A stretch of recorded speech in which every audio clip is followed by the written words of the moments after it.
balade printanière. Elle a découvert des fleurs et plantes, d'animaux et d'insectes. Alors, bonjour. Alors, quelques fleurs de printemps. Alors, des primevères. On en a de plusieurs couleurs, des jaunes, des oranges, des rouges. Là, elles sont violettes avec le cœur jaune.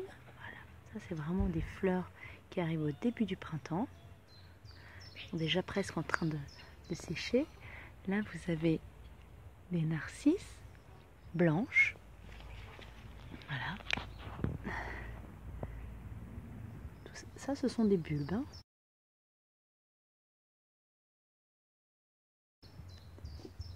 Et derrière les rouges, vous avez des... Oh, ça c'est une poule. Là, des tulipes. Des belles tulipes rouges. Avec l'intérieur très foncé. Là aussi, ce sont des bulbes qui restent toute l'année en terre. Et la plante se développe au printemps. Donc là, on a des jonquilles jaunes, elles sont déjà presque en train de faner. Et là, vous allez avoir des magnolias. Magnolia étoilées. Hop, je vous montre. Voilà. Ça, c'est un petit arbuste.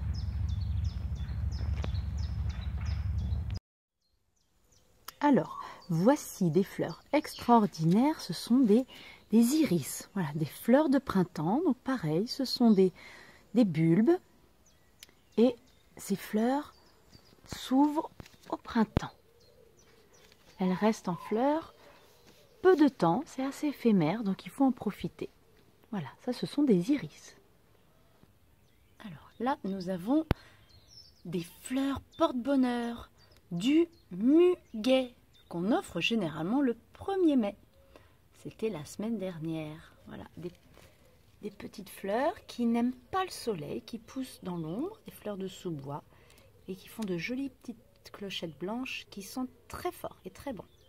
Alors là, d'autres petits bulbes, donc ce sont des fleurs qui reviennent tous les ans, hein, qui n'ont pas besoin d'être replantées.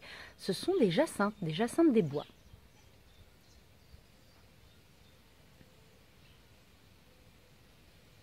Alors, d'autres fleurs, ce ne sont pas des bulbes maintenant, ça s'appelle des bleuets. Forcément, elles sont bleues. Donc ce sont des fleurs que l'on peut planter à partir de leurs graines. Et juste à côté, nous avons des myosotis, des petites fleurs bleues, fleurs de printemps également, qui se ressèment d'une année sur l'autre grâce à leurs graines. Alors là aussi, nous avons cette fois-ci un arbuste, un petit arbre qui a des fleurs sous forme de grappe. Ça, c'est du lilas, fleurs de printemps. C'est très beau, ça sent bon, mais ça se fane très vite. Donc là, les fleurs sont sur un arbuste. Alors, parmi les myosotis, vous avez des ancolies. Pareil, ce sont des fleurs qui fleurissent qu'au printemps. Alors, il en existe de plusieurs couleurs. Celle-ci est mauve et blanche, là, elle est toute violette. Donc, ancolies.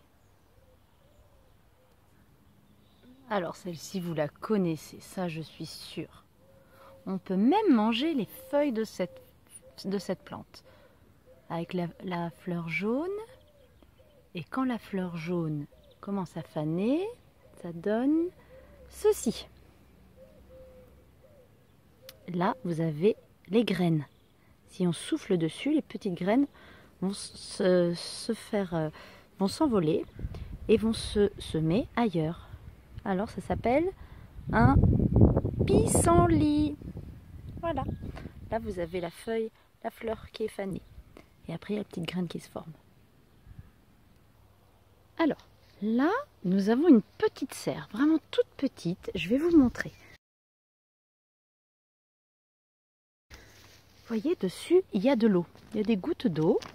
Il y a de la condensation. Parce que dans la serre, il fait très chaud et l'eau permet de faire des semis. Vous voyez, dans ces pots, on a planté des petites graines, comme on a fait en classe. Comme il fait très chaud, et humide, les plantes arrivent à pousser. Là, c'est de la coriandre. Et là, il y a des semis qui sont encore vraiment à un stade moins avancé. Donc là, je ne sais pas ce que c'est, mais c'est des petites graines qui ont germé et qui ont permis, je pense que c'est aussi de la coriandre. Nous avons de la ciboulette et plein de menthe. De la menthe. Voilà. Quand on veut faire des semis, c'est-à-dire mettre des graines pour qu'elles germent, comme en classe, pour que ça aille plus vite, on les met dans une serre. Parce qu'il y a de l'eau et la chaleur. Alors, au printemps, nous avons un fraisier, pardon. Donc là, pour l'instant, il n'y a pas encore de fraises. Mais si vous regardez bien ici, il y a une petite fleur qui est blanche.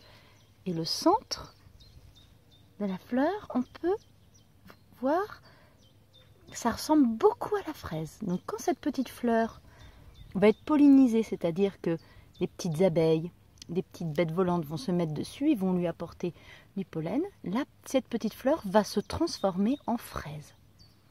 Alors, pour l'instant, elle est encore en stade de fleur.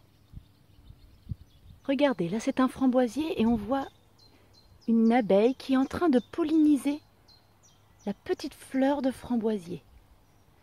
Et cette fleur va se transformer après en framboise. Là, si vous regardez bien, ce sont des fleurs, ici, des fleurs de framboisier qui sont déjà en train de se transformer en framboise.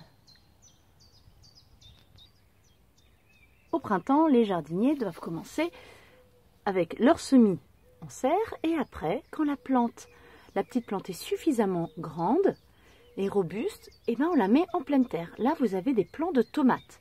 Alors évidemment, il n'y a pas encore de tomates. Les tomates, c'est l'été. Mais pour que votre plante puisse donner des tomates, il faut qu'elle puisse être mise en terre au printemps. Qu'elle puisse bien pousser, faire des fleurs. Et après, chaque fleur va se transformer en petites tomates. Là, ce sont des plants de poivrons. Donc le même principe, les plants sont assez grands, donc on les met en pleine terre. Et d'ici quelques semaines, ils vont pousser, s'il y a suffisamment de soleil et d'eau, et ils donneront des fleurs qui donneront après des poivrons. Alors, au printemps, les oiseaux, les animaux font des petits. Là, nous avons une poule, toute petite poule qui est en train de couver. Elle est dans la paille et sous cette poule, il y a normalement un œuf. Voilà, donc notre petite poule noire que je viens de vous montrer, elle pond des petits œufs. Ça, c'est un œuf de la petite poule noire. Là, nous avons un œuf un peu plus gros. C'est la taille d'un œuf classique. C'est une poule, une grosse poule. Et là, nous avons un œuf beaucoup plus gros. À votre avis, de quel animal peut venir cet œuf? Quel animal a pu pondre ce gros œuf? Vous avez trouvé? Eh ben, c'est une canne, c'est un œuf de canne. Voilà, ça se mange aussi comme un œuf de poule. Dans ces œufs, il n'y a pas de bébés animaux, car ces animaux n'ont pas été mis en contact avec des coqs ou des canards. Là, il n'y a que des femelles. Donc, ce sont des œufs dans lesquels il n'y a pas de bébé. On peut les manger. Voilà. Bonne journée!